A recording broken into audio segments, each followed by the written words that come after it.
لا حول ولا قوة إلا بالله العلي العظيم. أعوذ بالله من الشيطان اللعين الرجيم. بسم الله الرحمن الرحيم. الحمد لله رب العالمين. الصلاة والسلام والتحية والإكرام على أشرف الأنبياء والمرسلين مولانا ومولى الثقلين جد الحسن والحسين أبي القاسم المصطفى محمد. اللهم صل على محمد وآل محمد.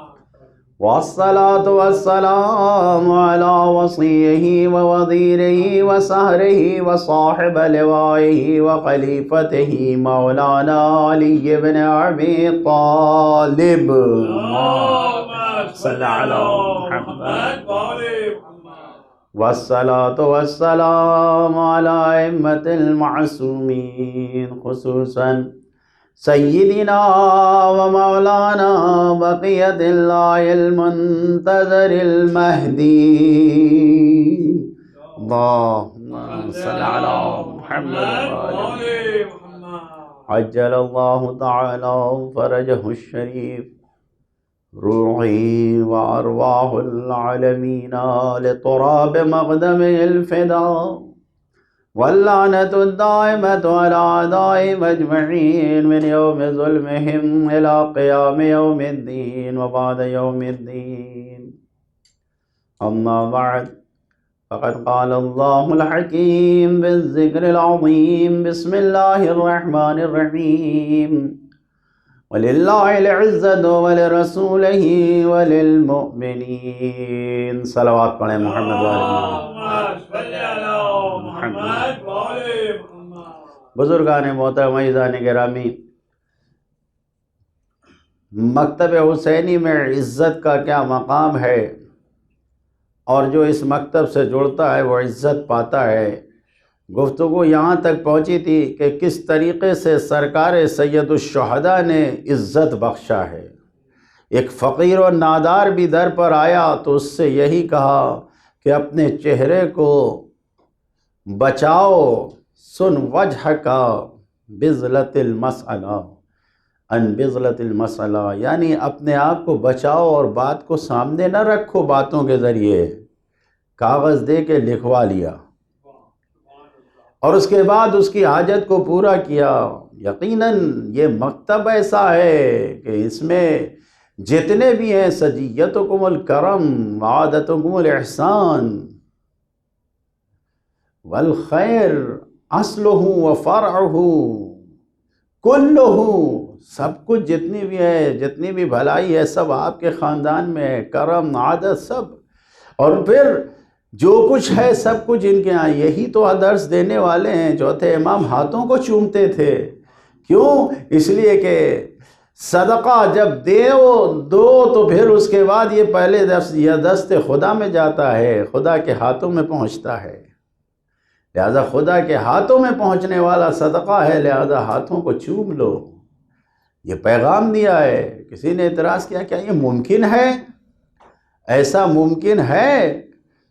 کیا شک کیا؟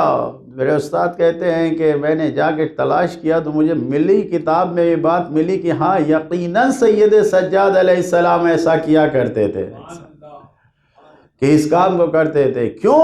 قرآن مجید کی آیتیں ان کے سامنے ہیں جس میں خداوند عالم ارشاد فرما رہے عالم یعلم ان اللہ ہوا یقبل التوبۃ عن عبادہ ویاخذ الصدقات. یا تمہیں نہیں معلوم کہ اللہ تعالیٰ وہ ہے کہ جو اپنے بندوں سے تو کوئی توبہ کو قبول کرتا ہے، ویاخذ الصدقات، یعنی بندوں سے صدقات کو خود خدا لیتا ہے. سبحان اللہ. سورہ توبہ کی آیت ہے جس میں یہ ارشاد فرما رہے ہیں قرض دینے کو خدا کہتا ہے. قرض ہم اپنے گھر والوں کو، عزیزوں کو، رشتہ داروں کو، دوستوں کو، جاننے والوں کو دیتے ہیں، اور خدا کہہ رہا ہے تم قرض اس کو دے رہے ہو مجھے دے رہے ہو. قرآن مجید کی آیت ہے من ذا الذی یقرض اللہ قرضا حسنا فیضاعف لہ. اللہ تعالیٰ کہہ رہا ہے کہ جو دیتا ہے قرض حسنا تو میں بھی اس کو بڑھا کے دیتا ہوں، یعنی مجھے دیتا ہے. آیات قرآنی اس بات کو بیان کر رہی ہیں کہ صدقہ دینا عزت دینا ہے۔ دیکھو اگر سیکھنا ہے تو مکتب اہل بیت پہ عزت کیسے دی جاتی ہے وہ پتہ چلے گا۔ ایک صلوات پڑھیں محمد وآل محمد۔ یہ مکتب ہے کہ اسی لیے تو یہ قرآن مجید کی آیتوں پہ عمل کر۔ اچھا اگر تم نہیں دے سکتے ہو، کوئی مانگنے والا آیا تو کہہ دو کیا قول معروف، یعنی وہ قول، وہ گفتگو قرآن مجید کی آیت ہے کہ قول معروف و مغفرت خیر من صدقۃ یتبعها اذی۔ تم صدقہ دے رہے ہو کسی کو سنا کے، باتیں بتا کے، احسان جتا کے نہیں، تمہارے پاس نہیں ہے اچھے طریقے سے کہہ دو کہ اس وقت نہیں ہے۔ قول معروف، اچھے طریقے سے گفتگو کرنا یہی تمہارے لیے بہتر ہے۔ یہ مکتب قرآنی ہے کہ جہاں پر اہل بیت تعلیم دے رہے ہیں۔ انہوں نے تو کبھی یہ نہیں کہا کہ نہیں ہے، انہوں نے اگر خود نہیں کیا تو ایسا راستہ بتایا کہ جس سے انسان آنے والا اپنی مرادیں لے کر جا رہا ہے۔ یہ مکتب اہل بیت ہے کہ جہاں پر انسان تعلیم پا رہا ہے، اس مکتب میں کہ کوئی ذرا سا ذرہ برابر بھی اس جگہ پر کوئی کنجوسی یا کوئی ایسا نہیں ہے۔ اچھے انداز سے بولو کہ خداوند عالم اس کو بھی قبول کر رہا ہے۔ لہٰذا اگر انسان بہترین طریقے سے دینا چاہتا ہے، بہترین طریقے سے دینا چاہتا ہے کہ کمال تک پہنچ جائے، بلندی تک پہنچ جائے، معراج تک پہنچ جائے، یعنی واقعاً خدا کی بارگاہ میں قبول ہو جائے، تو پھر اسی در پہ آگے دیکھے جو فرزند رسول نے پیغام دیا ہے، اس در سے پتہ چلے گا کہ کیسے معراج پر پہنچ جاتا ہے انسان کا صدقہ دینا۔ محمد یا علی۔ امام صادق علیہ السلام ارشاد فرما رہے ہیں کہ 3 صفت پائی جانی چاہیے۔ لا یتم الخیر الا بثلاث خصال، 3 خصال، 3 باتیں اگر ہیں تو تمہاری بھلائی خیر سب خدا کی بارگاہ میں پہنچ جائے گی، اگر 3 باتیں پائی جاتی ہیں۔ اور اگر یہ 3 باتیں نہیں ہیں تو پھر انسان دیکھ لے، دنیا والے تعریف کر لے جائیں گے لیکن یہ پہنچے گی نہیں خدا تک۔ خدا کی بارگاہ تک اگر پہنچنا ہے کہ واقعی اس معراج پر کہ جہاں کے بعد پھر کوئی اجر نہیں ہے، ثواب نہیں ہے، مکمل اجر و ثواب مل گیا اور ملتا ہی رہے گا، اس منزل پر اگر کسی کو پہنچانا ہے تو 3 باتوں کا خیال کرو۔ پہلی چیز کیا ہے کہ امام نے فرمایا کہ بہت جلدی کرو جب بھی کوئی نیک کام کرنے، کیونکہ شیطان رکاوٹیں ڈالتا ہے، طرح طرح کے خیالات پیدا کرتا ہے۔ جیسے ہی تمہیں کوئی نیک کام کرنا ہے، خیر کام کرنا ہے، کسی کو دینا ہے، کوئی عطا کرنا ہے تو جلدی کرو۔ امام فرما رہے ہیں تعجیلہ، 3 چیزیں ہیں اس میں سے پہلی چیز ہے جلدی کرنا۔ سارعوا الی مغفرۃ، اپنے یعنی خیر کی طرف جاؤ، تیزی سے جاؤ۔ واستبقوا الخیرات، خیرات کی طرف سبقت مقابلہ کرو۔ تو قرآن مجید کی آیتیں ہیں، روایتیں ہیں کہ تیزی سے نیک کام کی طرف جاؤ۔ اگر چاہتے ہو کہ خدا کی بارگاہ میں دیر نہ کرو، اس میں رکاوٹیں نہ ڈالو کہ نہیں پہنچے گا، نہیں ملے گا، نہیں، تیزی سے خداوند عالم کی طرف جاؤ۔ خدا کی طرف اگر جانا ہے اس نیکی کی طرف جاؤ۔ سارعوا الی مغفرۃ من ربکم، کیا وجنۃ عرضها السماوات والارض، یعنی اس مغفرت پروردگار، عطا پروردگار کی طرف جاؤ، یعنی یہ مغفرت، بخشش، یہ سب جنت کی طرف جاؤ۔ کیسے ملے گی؟ جب نیک کام کا تم نے ارادہ کیا فوراً اسے انجام دے دو، اور وہ بھی جنت کے عرضها السماوات والارض اعدت للمتقین، جو صاحبان تقوی کے لیے بنائی گئی ہے۔ اس جنت کو حاصل کرنا ہے اگر تو پھر کوئی اور طریقہ نہیں ہے، یہی طریقہ تمہارے پاس ہے کہ تیزی سے نیک کام کو انجام دو۔ تعجیلہ، یعنی خیر کو، نیکی کو تیزی سے انجام دینا ہے۔ دوسرا جملہ جو آپ نے فرمایا تقلیل کثیرۃ، کتنا ہی زیادہ کام تم انجام دینے نہ لے جاؤ، اس کو تھوڑا سمجھو، اس کو سمجھو ہی نہیں، ذکر نہ کرو، بالکل تھوڑا سمجھو۔ کتنا ہی بڑا کام کرتے جاؤ، کتنا کر لے جاؤ، اس کو تھوڑا سمجھو۔ انسان کو سوچنا بھی نہیں چاہیے کیا کیا کرنا ہے۔ یہ تو خدا کے مکتب اہل بیت بتا رہے ہیں۔ میں نے تو یہاں دنیا والوں کو دیکھا ہے کہ جنہوں نے دنیا کا بال کما کے کتنا عطا کیا ہے۔ ٹی وی پہ نیوز آ رہی تھی، ایک بار سن رہا کہ ایک سورت کا ایک تاجر تھا، 2-3 سال پہلے کی بات ہے، کہ اس نے اپنی لڑکی کی شادی میں 500 لوگوں کو گھر بنا کے دیا۔ ایک ہیرے کا تاجر تھا، اس کے بارے میں ملتا ہے کہ اس نے وہ ہر سال دیوالی کے موقع پہ اپنے ہر کاریگر کو ایک نئی کار دیتا ہے۔ کس بنیاد پر؟ یعنی خداوند عالم کے یہ ایسے بندے بھی ہیں کہ جن کو اس بات کا یقین ہو چکا ہے کہ اگر ہم اللہ کے بندوں کو دیں گے تو وہ ہمیں مالک خوب دے گا۔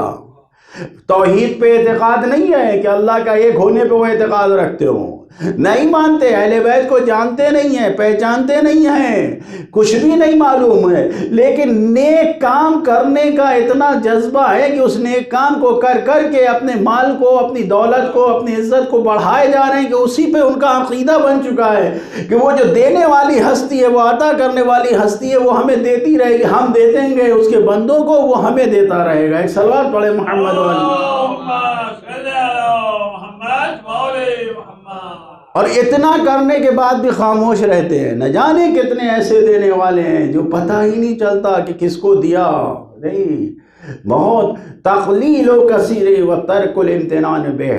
اور تیسری چیز، پہلی چیز ہے کہ جلدی کرو، دوسری چیز ہے کہ بہت زیادہ کو بھی تھوڑا سمجھو، سمجھو ہی نہیں، تقلیل بالکل کم کر دو، گھٹا دو اس کو۔ وَتَرْكُ الْإِمْتِنَانِ بِهِ، منت نہ رکھو، احسان نہ جتاؤ۔ اگر احسان جتاؤ گے تو کوئی فائدہ نہیں ہے۔ نیکی کو اگر معراج اور کمال پر پہنچانا ہے تو احسان جتانے سے اپنے آپ کو بچاؤ۔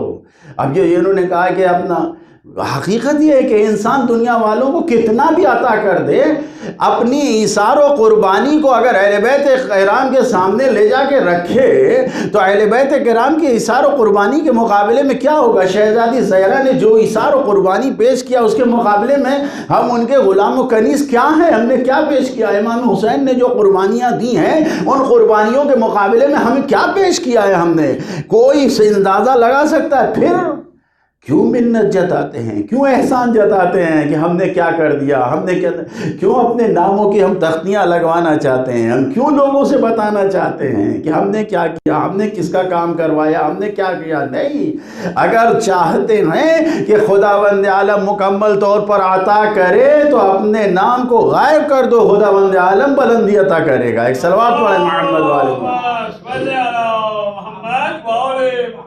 لہذا مولا کائنات نے ایک روایت فرمایا، اگر چاہتے ہو کہ تمہاری خیر تمہارے لیے بابرکت ثابت ہو، یعنی تمہیں لذت محسوس ہو اس خیر میں، تو جلدی کرو، چھپا کے کرو، احسان نہ جتاؤ۔ اگر تم چاہتے ہو، یہ مولا کائنات نے فرمایا، اگر تم چاہتے ہو، حقیقت عام یہ ہے کہ اگر تم نے چھپا کے انجام دیا، سر یعنی چھپا کے، تو چھپا کے انجام دینے میں دوسروں تک تم نہیں پہنچاؤ گے، خداوند عالم اسرار کو عیاں کر دے گا۔ بھائی شب کے سناٹے میں افطار کے وقت غریبوں، مسکینوں، یتیم آئے، شہزادی زہرا نے اپنی روٹیاں دے دی، افطار کا انعام دے دیا، نہ وہاں پہ کوئی کیمرہ تھا، نہ کوئی سب فلم برداری کرنے والا تھا، نہ کوئی رپورٹر تھے، کوئی بھی نہیں تھا، لیکن آج ساری کائنات میں جتنے قرآن پڑھنے والے ہیں سب کو معلوم ہے 18 آیتیں خداوند عالم نے نازل کر کے سب کو بتا ڈالا کہ کون جو کام جو انہوں نے کسی سے لیے نہیں کیا تھا، یعنی جو اگر کوئی کہے بھی تو لا نرید منکم جزاء ولا شکورا، ہم تو کوئی نہ جزا چاہتے نہ شکر چاہتے ہیں، خداوند عالم کی عطا ہے یہ۔ تو اب جب خداوند عالم نے قرآن مجید میں 18 آیتیں نازل کر کے لوگوں تک یہ عیاں کر دیا کہ شہزادی زہرا نے اس کام کو انجام دیا۔ ایک صلوات پڑھیں محمد والے، توجہ فرما رہے ہیں؟ ایسا خاموش دیا، کسی کو کیا معلوم ہے؟ پیغمبر نے مولا علی کو بلایا شب کے سناٹے میں، علی یا رسول اللہ تم سو جاؤ میں جا رہا ہوں۔ کسی کو کیا معلوم تھا؟ کسی کو نہیں معلوم، لیکن آج سب کو معلوم ہے۔ خداوند عالم نے قرآن مجید میں وہ آیت نازل کر دی، وَمَن يَشْرِ نَفْسَهُ ابْتِغَاءَ مَرْضَاتِ اللَّهِ، جو اپنے نفس کو بیچ دیتا اللہ کی مرضی کے لیے۔ ساری کائنات کو پتا چل گیا کہ علی نے کام خدا کے لیے انجام دیا تھا۔ یا علی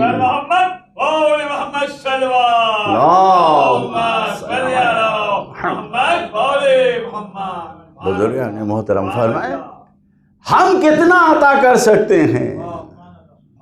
علی کی جان معمولی جان نہیں تھی، قیمتی جان تھی، ایمان کی جان تھی، حجت خدا کی جان تھی، لیکن اپنی جان کو قربان کر دیا۔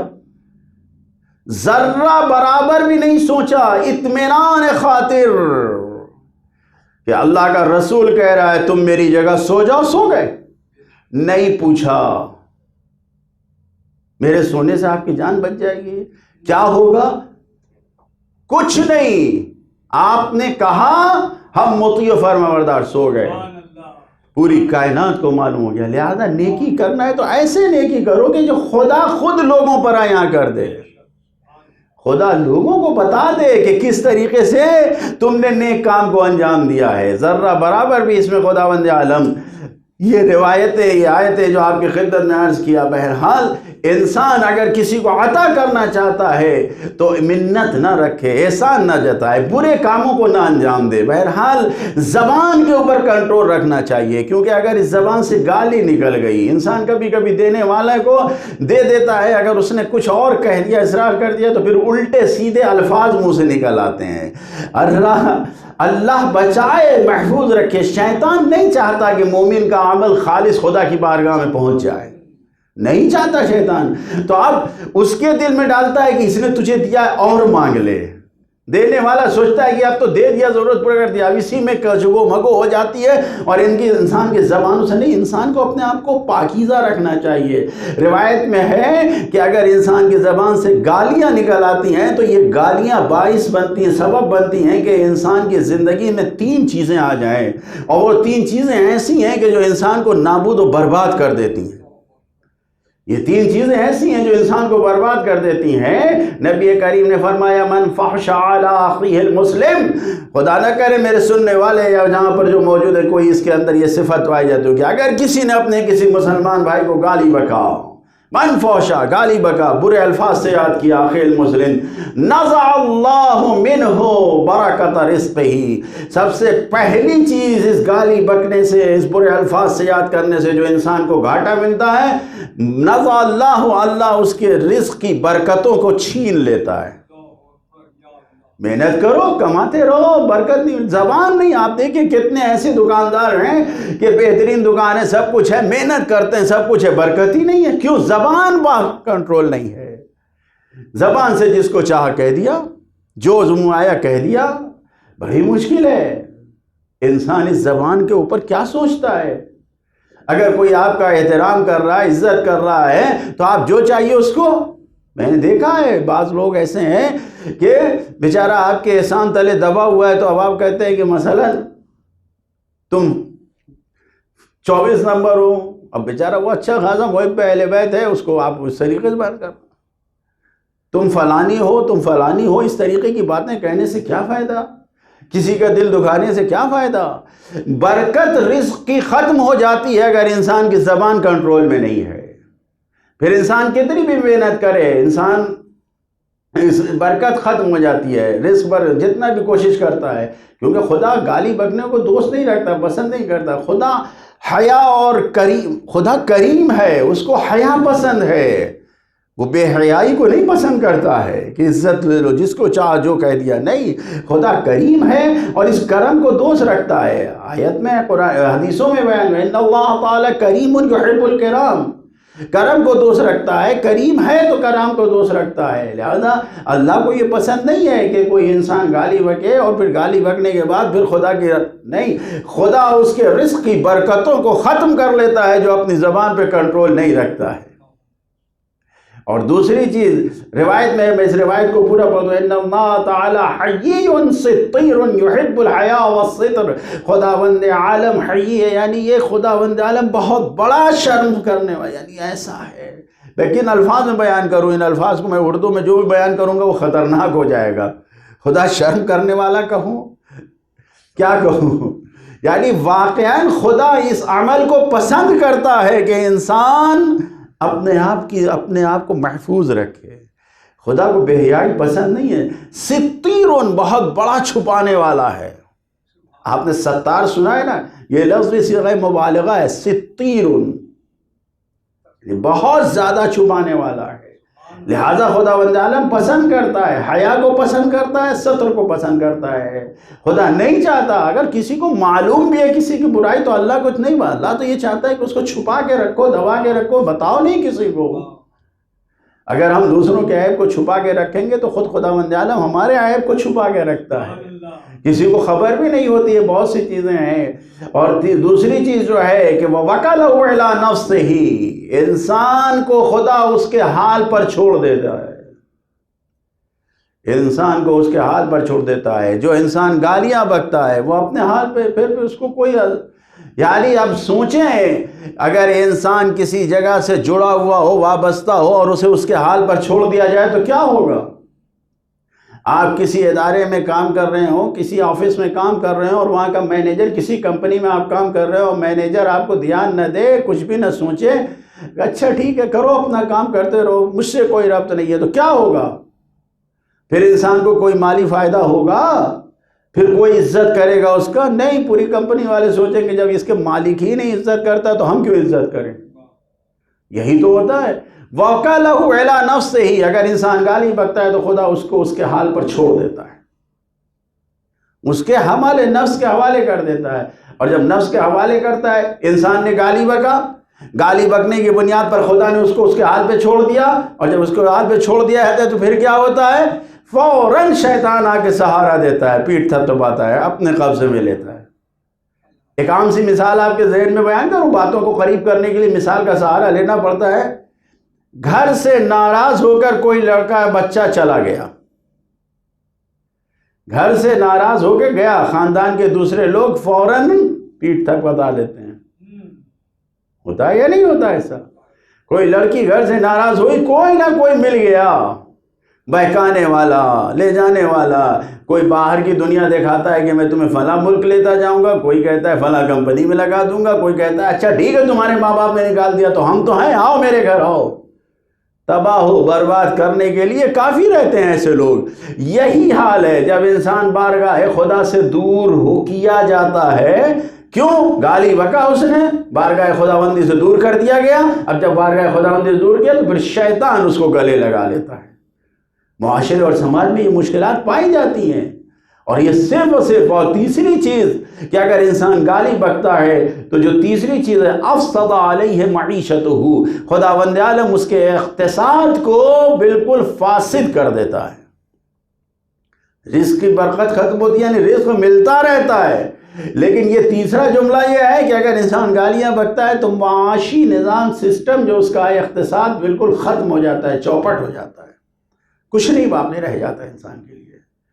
لہذا مکتب اہل بیت جو عزت کا مکتب ہے، یہ جو مدرسہ ہے، یہ جو یونیورسٹی ہے، اس میں عزت دی جاتی ہے، فقیر کو عزت دی جاتی ہے، عزیز بنایا جاتا ہے، یہاں پر کسی کو ذلیل نہیں کیا جاتا ہے۔ یہ وہ مکتب ہے کہ جہاں پر امام حسین علیہ السلام کو جب امان نامہ لا کے جا کے دیا گیا تو یہی کہا کہ میں اپنے ہاتھوں سے ذلت کی طرف اپنے آپ کو نہیں لے جانے دوں گا۔ امام جب ابن اشعث نے لا کے جو کہا ہے تو ابن اشعث کے جواب میں امام نے کیا کہا ہے؟ واللہ لا واللہ، امام حسین علیہ السلام، لا واللہ لا اعطیکم بیدی اعطاء الذلیل ولا فر فرار العبید، یعنی میں ذلت کا ہاتھ نہیں دے دوں گا۔ تم چاہتے ہو مجھے امان دینا، امان دینا چاہتے ہو کہ تمہیں بیعت یزید، تو کہا میں یزید کی بیعت کر لوں، میں ذلت کا ہاتھ اس کے ہاتھ نہیں، ہرگز نہیں، یہ ذلت کی زندگی مجھے برداشت نہیں ہے۔ یہ مکتب اہل بیت ہے، جس مکتب اہل بیت میں ہم زندگی گزار رہے ہیں، جس سے ہم وابستہ ہیں۔ الحمدللہ، ہر روز سجدے شکر ادا کیجئے کہ حقیقی مکتب اہل بیت سے جڑے ہوئے ہیں، اور اس کو جانے نہ دیجئے۔ آج کل شیطان بہت زیادہ ہیں کہ جو اس کو اہل بیت کے حقیقی مکتب سے انسان کو دور کر رہے ہیں۔ جی کیا کہا جائے، اس طریقے سے یہ مکتب اتنا پاکیزہ مکتب ہے، اس کے اندر نقب لگائی جا رہی ہے۔ کیوں؟ شیطان تو یہی چاہتا ہے، دنیا کے شیطان یہی چاہتے ہیں کہ کسی نہ کسی طریقے سے لوگوں کی زندگی کو برباد کر دیا جائے، کسی نہ کسی طریقے سے لوگوں کو در اہل بیت سے دور کر دیا جائے کہ یہ قریب نہ ہونے پائیں۔ امام کیا کہہ رہے ہیں؟ میں اپنا ہاتھ نہیں دوں گا ان کے ہاتھ میں. یہ مکتب اہل بیت عزت کا مکتب ہے. حسین نے شہادت کو قبول کر لیا، پورے خاندان کی اسارت کو قبول کر لیا، سب کچھ قبول کر لیا. اطاعت ذلیل نہیں بیدی، نہیں دوں گا. لا فر علی ربیل، یعنی جیسے غلام بھاگتے ہیں ویسے بھاگوں گا بھی نہیں، میدان میں ڈٹ کر کھڑا رہوں گا لیکن تمہارے سامنے نہیں ہوں گا. مجھے معلوم ہے کہ میں مدینے میں بھی رہوں گا تو بھی تم مجھے قتل کرو گے، مجھے معلوم ہے کہ مجھے زندہ نہیں رہنے دو گے، تو سنو پھر خطبے دیا ہے، تم مجھے قتل کر دو میں بھی قتل کروں گا، جنگ کروں گا تمہارے سامنے. ورنہ کوئی نہیں کہہ سکتا کہ حسین حکومت لینے کے لیے آئے تھے. عقلی اور منطقی بات نہیں ہے کہ کہاں 30,000 کا لشکر، کہاں 100 آدمی کا لشکر، 100 آدمی کل. قطعاً ایسا نہیں ہے. انسان غور کرے، ہو ہی نہیں سکتا انسان. یہ مکتب عزت کا مکتب ہے، یہ مکتب عزت کا مکتب ہے. انسان اس سے غافل نہیں ہو، انسان اس سے غافل نہ ہو. امام حسین علیہ السلام اگر یہاں پر عزت دے رہے ہیں کسی کو تو وہ عزت لے رہے ہیں. کیوں؟ اس لیے کہ انہوں نے کبھی پسند ہی نہیں کیا. میں عرض کیا شب عاشور دشمن چاہتا تھا کہ کام تمام کر دیا جائے، شب کے سناٹے میں کہیں کوئی بات خبر تک نہ پہنچنے پائے. دشمن یہی چاہتا تھا نا، شب کے سناٹے میں یہ بات تمام کر دی جائے اور ختم کر دیا جائے. امام نے کیا انتظام کیا؟ عبادت کے لیے مہلت دے دو. کیوں؟ ورنہ اگر شب کے سناٹے میں یہ کام تمام کر دیا جاتا تو پھر آج جس طریقے سے تاریخ نے لکھا ہے، لکھنے والوں نے لکھا ہے، وہ بات ہم تک کیسے پہنچتی کہ امام حسین عاشورہ تک لے کے گئے کیوں؟ یہ تو کہیں بھی ختم تھا. آج سب کیسے معلوم ہے کہ کیسے کس وقت پہلا حملہ ہوا، کس وقت کون شہید ہوا، کون پہلے مارا گیا، کون زور سے پہلے، کون زور کے بعد، عصر کے وقت کس جگہ پر کس نے کس کو قتل کیا، یہ ساری تفصیلات کیسے معلوم ہوتی؟ تاریخ میں یہ بتانا تھا کہ عزت دار انسانوں کو تک یہ پیغام پہنچ جائے. مکتب عزت ہے یہ، ذلت کا مکتب نہیں ہے. عزت کے ساتھ اپنی جان کی قربانی حسین نے پیش کر دیا، ذلت کو برداشت نہیں کیا.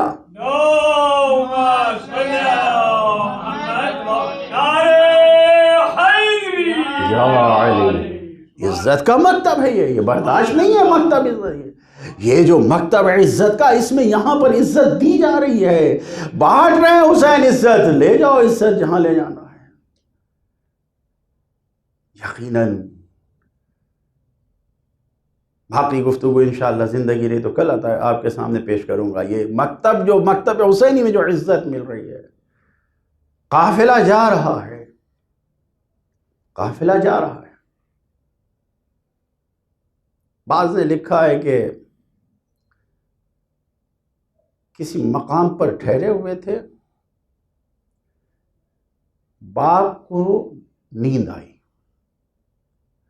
اور آنکھ کھلی تو ایک کلمہ زبان پر جاری ہوا، انا للہ و انا الیہ راجعون. بامعرفت بیٹے نے پوچھا بابا خیر تو ہے؟ یہ انا للہ کیوں؟ آواز دیا بیٹا میں نے خواب میں دیکھا کہ تم آگے آگے جا رہے ہو، میں پیچھے پیچھے جا رہا ہوں تمہارے، اور یہ آواز آ رہی ہے کہ یہ کاروان موت کی طرف جا رہا ہے. خدا کی قسم اپنے اپنے دلوں پہ ہاتھ رکھ کے بتائیے کہ اس جگہ پر اگر ہم ہوتے تو کیا کرتے؟ ہمارا باپ اگر ہم سے کہتا، بیٹے نے باپ سے کیا سوال کیا ہے؟ بیٹے نے سوال کیا اولسنا علی الحق، کیا ہم حق پہ نہیں ہیں بابا؟ بھلا ہم حق پہ ہیں. اذن لا نبالی بالموت، پھر ہمیں موت سے نہیں ڈر ہے. ایک جوان لڑکا اپنے باپ سے کہہ رہا ہے مجھے موت سے کوئی ڈر نہیں ہے. یہ قافلہ چل رہا ہے. کربلا آ گئی، کربلا میں پہنچ گیا قافلہ. علی اکبر ہے، شب عاشور ہے. ہر بچہ، ہر ماں اپنے بچے کو سمجھا رہی ہے، بتا رہی ہے. بیویاں علی اکبر کو بغور دیکھ رہی ہیں. شبیہ رسول کی جتنی زیارت کر سکو کر لو، کیونکہ یہ خبر دی جا چکی یہ آخری شب ہے. یہ آخری شب ہے، جتنی زیارت کرنا ہو کر لو۔ بیویاں دیکھ رہی، زینب اپنے نانا کی شبی کو بغور دیکھ رہی ہیں کہ کل یہی شبی ہے، رسول تو خاک و خون میں مل جائے گا۔ آزادارو، شب عاشور ڈھلتی رہی، صبح عاشور سے پہلے اذان کا وقت نہ بنا۔ آپ کو معلوم ہے کہ حسین کے قافلے میں حسین کے اذان دینے والے مؤذن کا نام حجاج ابن مسروق ہے۔ ہر اذان کے وقت حجاج ابن مسروق بڑھ کے اذان دیتا ہے، لیکن جب شب عاشور آئی تو حسین نے کہا این علی ولدی علی، این علی، میرا لال علی کہاں ہے؟ علی اکبر کو بلایا اور پھر آواز دیا، علی اکبر آؤ، مازنے پر جاؤ، اذان دو۔ یا حسین یہ کیسا اہتمام ہے؟ ارے شاید حسین لہجہ نانا کو سننا چاہتا ہے، نانا کا لہجہ سننے میں آئے، بیویوں تک نانا کے لہجے کی آواز پہنچے۔ عزادارو، ادھر اذان کا وقت ہوا، جناب علی اکبر نے اذان دینا شروع کیا۔ اللہ اکبر، چاروں طرف آواز گونج رہی ہے، اللہ اکبر کی آواز گونج رہی ہے، ہر ایک کے کان کھڑے ہو گئے، ساری بیویوں نے بغور سننا کی شروع کیا۔ ادھر اشہد ان لا الہ الا اللہ کہاں؟ زینب نے بڑھ کے پوچھا، ارے یہ آواز اذان کس کی؟ یہ تو ہمارے نانا کے لہجہ ہے۔ ادھر آواز دیا، اشہد ان محمد رسول اللہ۔ ارے خیمے کے اندر واہ محمدہ کی صدائیں بلند ہو گئی، واہ محمدہ کی صدائیں بلند ہو گئی۔ عزادارو، واہ محمدہ کی صدائیں بلند ہو گئی۔ عجب منظر تاریخ نے لکھا، جناب علی اکبر نے اذان مکمل کیا، ابھی ادھر نماز مکمل ہوئی، ادھر تیر دشمن کی طرف سے آنا شروع ہوئے۔ عزادارو، حسین نے کہا، ارے ٹھہرو، نماز تمام کر لوں، میں خود تم سے لڑنے کے لیے آؤں گا۔ ادھر امام حسین نماز تمام کر کے اب جب آئے تو اصحاب نے اپنے آپ کو قربانی کے لیے پیش کرنا شروع کیا۔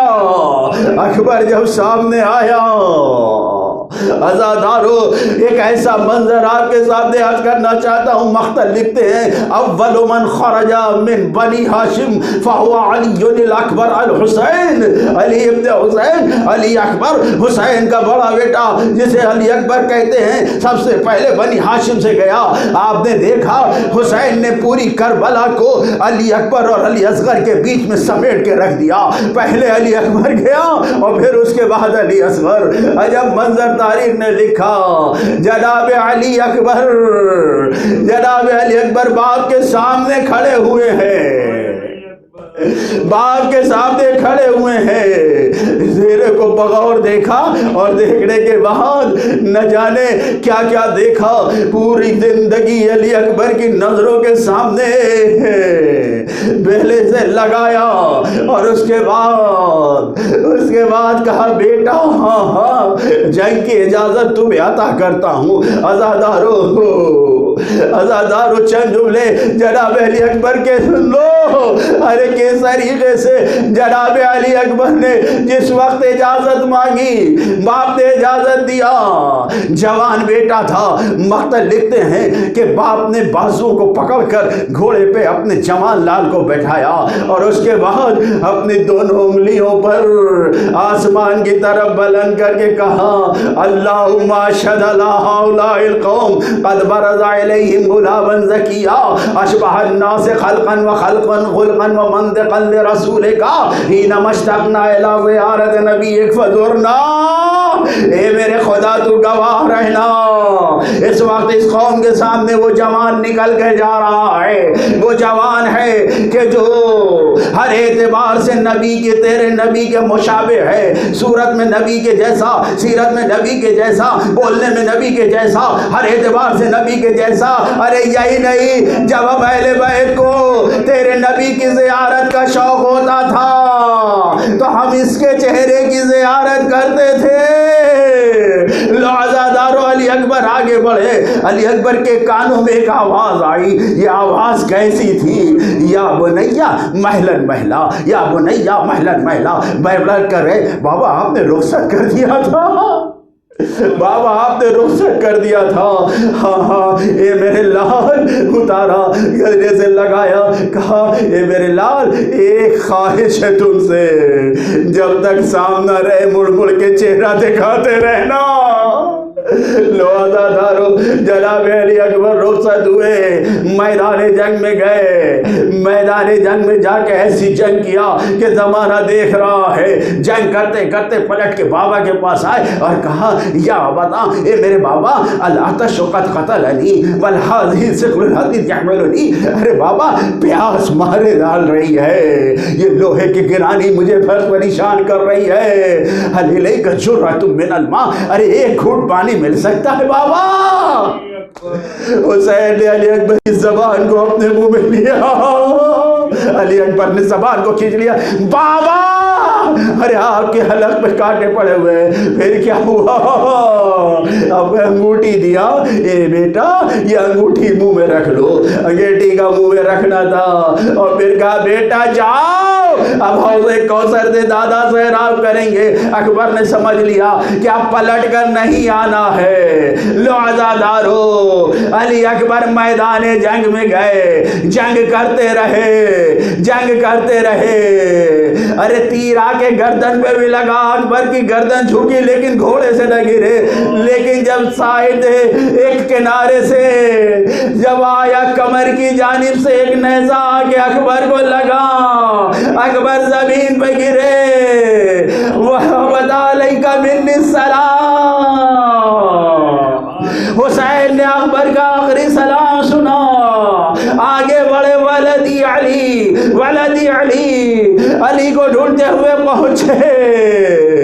اب جو جنازے کے قریب پہنچے، عزادارو مقتل لکھتا ہے کہ جہاں پر حسین پہنچے کیا دیکھا؟ جوان بیٹا 18 سال کی کمائی خاک و خون میں غلطا. عزادارو حسین زمین پہ بیٹھ گئے، سینے پہ ہاتھ رکھا ہوا. اب جو سینے کا ہاتھ ہٹایا کیا دیکھا؟ برجی کی علی. حسین نے برجی کی علی کو نکالا، اکبر کی روح پرواز کر گئی. مقتل لکھتا ہے کہ حسین آگے بڑھے، وہ عمل جو کبھی نہ انجام دیا.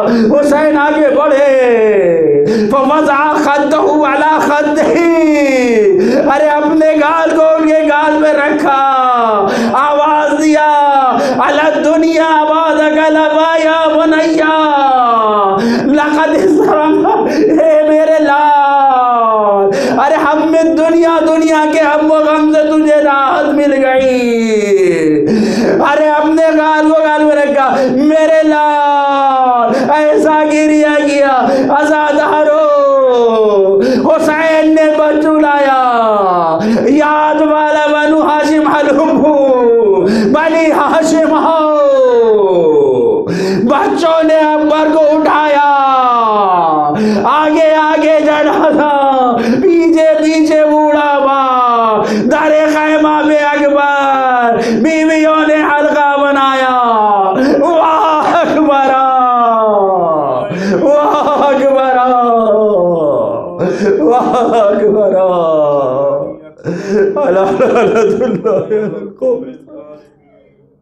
سيعلم الذين ظلموا أي منقلب ينقلبون.